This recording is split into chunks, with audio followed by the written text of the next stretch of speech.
Oi gente, tudo bem? Hoje eu vou explicar para vocês alguns conceitos sobre alguns nutrientes, começando pelos carboidratos. Porque hoje a gente vive num mundo em que as pessoas são carbofóbicas, as pessoas têm medo de carboidrato. E isso é um grande erro, já que o carboidrato ele tem várias funções importantes no nosso organismo. Ele é importante para fornecer energia para o nosso cérebro, então pessoas que têm um baixo consumo desse nutriente podem apresentar quadros de depressão, insônia, agressividade, irritabilidade. O consumo insuficiente de carboidrato também está relacionado com uma série de desordens hormonais, por exemplo, queda de testosterona, aumento do cortisol, que é o hormônio do estresse. Isso vai fazer com que você tenha perda de massa muscular, por exemplo, entre outros problemas. Então, antes de você ficar com medo de comer carboidrato, vamos entender a diferença entre eles.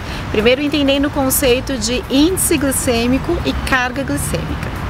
O índice glicêmico é uma medida que a gente utiliza para verificar a velocidade em que o carboidrato ele é digerido e se torna glicose, açúcar, na corrente sanguínea.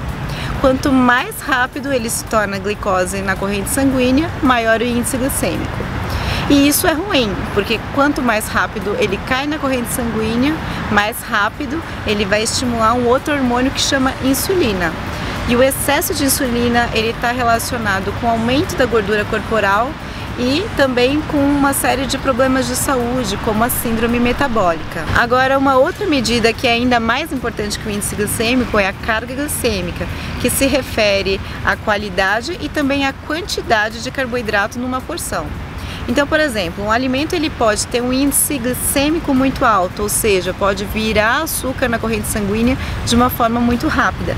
Mas se a quantidade for pequena, isso vai ter um impacto pouco significativo no metabolismo. Para ficar mais fácil, eu vou dar um exemplo. A melancia e o pão francês são alimentos considerados de alto índice glicêmico. Só que a melancia, em 100 gramas, vai ter só 6 gramas de carboidrato, enquanto que o pão francês vai ter 35 gramas. Então é claro que o impacto do carboidrato do pão francês vai ser muito maior do que o da melancia. Então nesse caso a gente fala que o pão francês ele vai ter uma carga glicêmica muito maior do que a melancia. Deu para entender?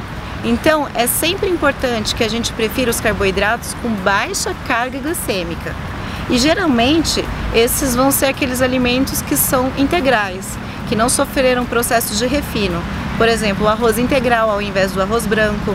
Então preferir grãos integrais ao invés dos grãos refinados. Preferir, por exemplo, a batata doce, a mandioca ao invés da batata inglesa.